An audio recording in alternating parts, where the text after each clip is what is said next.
Well, hello, football fans. Hello, XFL fans. Welcome back to the XFL Fan Zone. And it's been a while since I've been able to talk to you, but work has been off the hook busy for me. I work all hours of the night and day.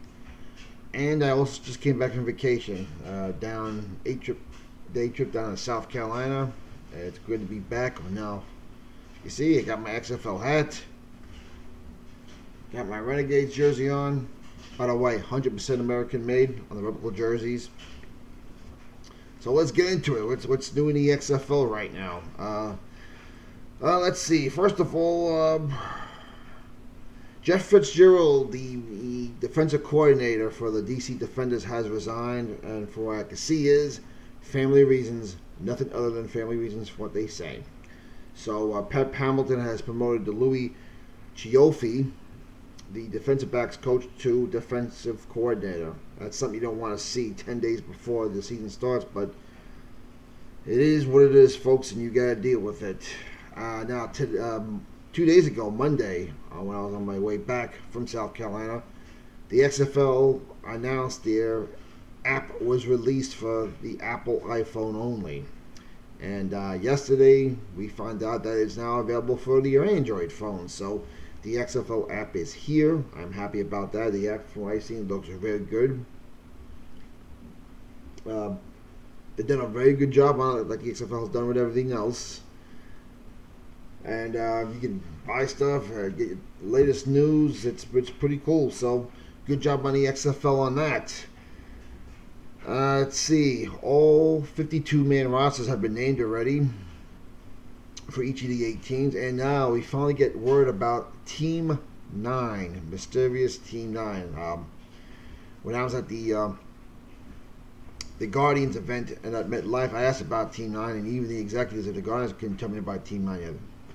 They're still working on it. Well, it's out.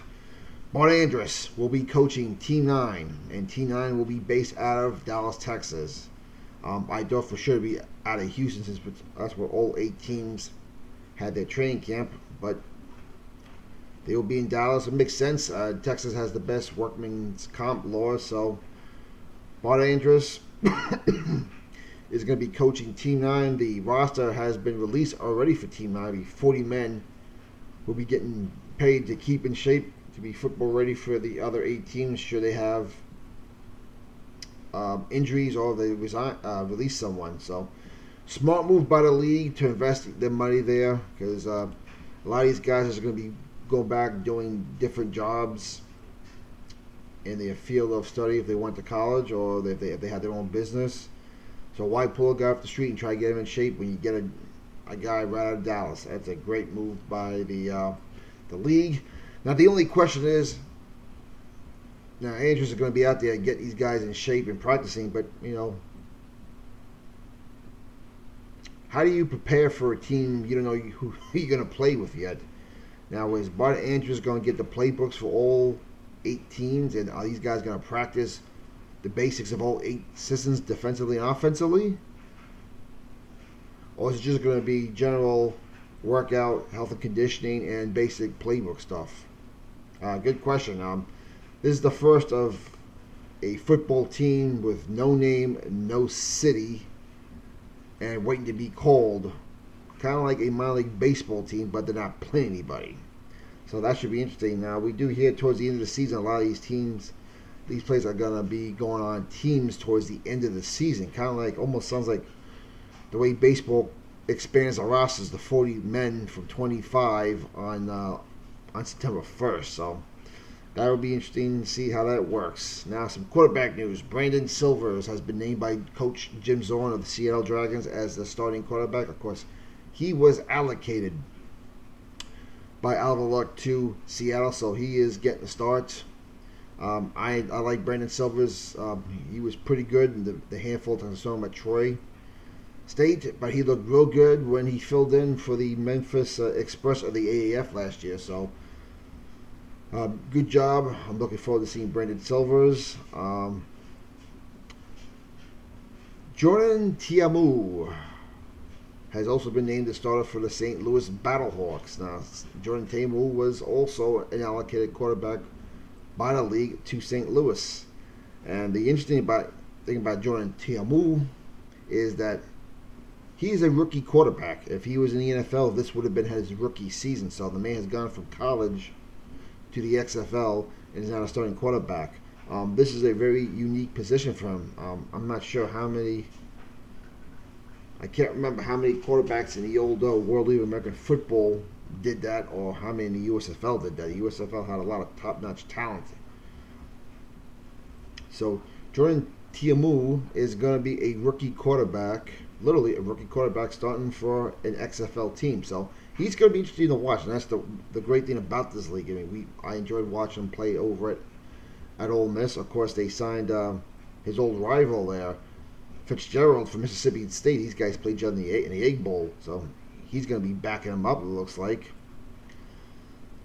So Jordan Tiamu is going to be your starting quarterback. Now it looks like Landry Jones tomorrow could be named the starting quarterback for the Dallas Renegades, despite the knee injury he suffered. Was about 4 or 5 weeks ago. There was rumored that he would probably miss week 1 and hopefully be back for week 2. It looks like he may just play week 1, which I think is great for the league. He was the first player the league signed. He was kind of like the first face to the XFL on the player side. So having him in the game on opening weekend in Globe Life Park is, I think, big for the league and is big for the Dallas franchise. Now, in other quarterback news, Josh Johnson, last year's top pick in the AAF quarterback draft, who was signed by the LA Wildcats, is day-to-day right now with an injury. They had not told us what the injury is, but it'll be a game-time decision whether he starts or not. Interesting because they just traded away Louis Perez to the New York Guardians in exchange for Chad Kanoff, an Ivy Leaguer from Princeton. So, will Josh Johnson start? I hope so. He was covered by many teams. He's probably one of the most experienced quarterbacks in the league as far as being involved in a lot of mini training camps with a lot of different teams. So, game time decision for LA. Again, not the way you want to start a season, especially at the quarterback position. This league is going to survive for 2 reasons: the quality of play, and more importantly, the quarterback play. The quarterback handles the ball every time, whether it's a handle, whether it's a pass.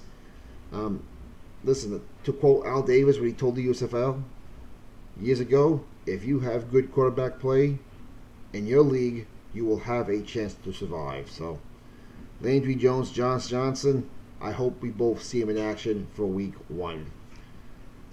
Speaking of, let's see, radio contracts. I was hoping we have more radio contracts by now. Of course, I think 98.7 FM ESPN is going to be covering Houston, and it was announced beginning of end of last week that 7:10 a.m. ESPN is going to be covering the Seattle Dragons. So that's the second radio contract I know of. I do not know anything about the other 6 teams yet. And again, with 3 days left, will the other 6 teams have a radio contract? Now, I know in a day where, our cell phones could be a TV also, and we have satellite TV, and we have the good TV contract the league has, but unfortunately, because my daughter has a gymnastics event Sunday, so I am going to miss the home opener of the Guardians. So I may be driving on the way. I'm going to be driving on the way there during the game in action, and could be driving back on the way home towards the end. I would love to hear the game on radio if I can. I've heard nothing about the Guardians or the 6 other teams. I'm hoping we have radio contracts, and I'm hoping that we have a Sirius XM radio contract as well. We need just one channel reserved for the XFL because there only going to be 4 games a weekend. The games are not going to be taking place at the same time, so all you need is one channel. I am really hoping that the 6 teams get a radio contract. Now, as far as our friends up north in Canada, TSN, the sports network, which is basically the ESPN of Canada, it's owned by the same company, is going to be covering the XFL, this is big. So it's not going to just be covered here in the United States. It will be covered up in Canada. It's going to be streamed live over in the UK and as well as Europe and around the world. So that is pretty big also. St. Louis has announced that they're going to be now expanded the ticket to 27,500 because the demand for St. Louis is so high. So that's real good. St. Louis has been the team with the most ticket sales, with a close Seattle second right behind them. And also selling very good are these replica jerseys, these American-made jerseys. Right now, 6 of the 8 teams are pretty much sold out unless you want to buy a small size. There aren't, seems to be the common thing. If you're a medium up to 4XL, they're pretty much sold out for 6 teams. LA still has a few extra large sizes, but I mean, they're selling fast, so that's good news for the league. Antonio Callaway, former Cleveland Brown wide receiver who signed with the Tampa Bay Vipers, is hurt. He was carted off. He's pretty seriously hurt. Again, not good for Tampa, not good for the league. He had the chance to be a immediate star in this league, and again, something you don't want to see. And between him, Josh Johnson, Landry Jones, you don't want to see your big stars in week 1 of a new league go down early. But hopefully Antonio Callaway will return. I was disappointed over the weekend, Sunday really, during Super Bowl. We only saw one commercial during the Super Bowl. It was about 5 minutes left in the fourth quarter with the Fox network with Joe Klatt and Kurt Menefee. I was hoping they would show it at least 3 times. We only got one. Listen, I realize the NFL and Fox makes about $500 million per commercial in the Super Bowl, but being that you're one of the main faces in this league, I would think you would want to advertise your league. But what do I know? I am just a fan. Now, interesting enough, the odds of who's going to do well in this league just came out. Caesars out of Vegas says Tampa has got the best chance to win the XFL title, followed by Dallas, DC, LA, New York, St. Louis, and Seattle. Now, if you go to DraftKings saying Dallas has got the best team, whereas Vegas said they were 2. DraftKings says Tampa Bay's number 2, whereas Vegas says they were 1. But DraftKings has New York 3rd, LA 4th. Followed by DC, Houston, St. Louis, and Seattle. So, what does that tell you about the talent level in the league? It's pretty much parity. It's all about who you talk to now. We do have a lot of good YouTubers on. XFL Newsroom, XFL, I think Live, XFL News Hub. You go down the line, we have all kinds of XFLers, XFL Chalk Talk. These guys all do a good job on their shows. I enjoy listening to them all, hearing different opinions. Everyone's giving a different opinion, and you know what? They know as much as I do. We don't know.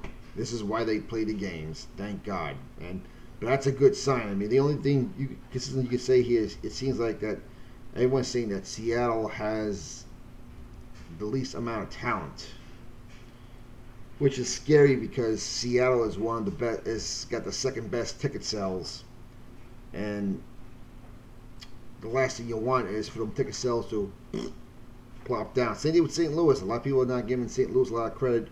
A lot of people have raved about their defense, and for what I've seen, their defense looks good. But they have offensive issues in St. Louis from what I hear. They have quarterback issues in St. Louis from what I hear. Listen, what does it mean? It really doesn't mean nothing. I mean, we just saw the San Francisco 49ers 8 minutes away from winning the Super Bowl. They only won 4 games last year. So fans just go to games, just watch the games. We're going to get some quality football. Vince McMahon has done a good job. Alvin Luck has done a good job. This has not been a rush job at all. They've had 2 years to prepare, and they have done everything right. And now we begin the transition from making Alvin Luck the face of the league to the coaches and players now, which we've been looking forward to. And as far as the weather forecast goes for this weekend, it looks like the weather in all 4 cities, D.C. and New York especially, it could be brutal up here this time of year. D.C. looks like it'll be about over 40 degrees and sunny for Saturday's inaugural game.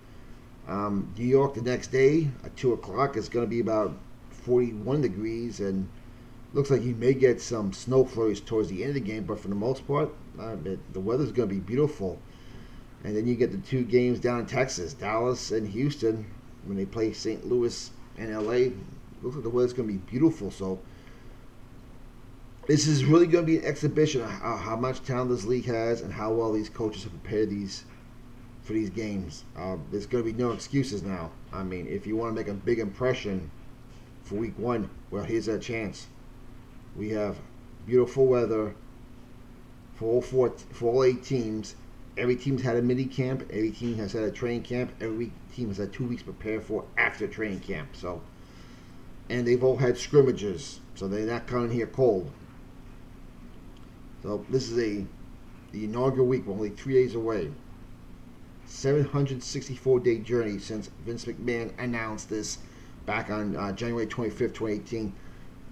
We're 761 days on a 764-day journey, and I can't wait. I've been looking forward to this more than the NFL playoffs.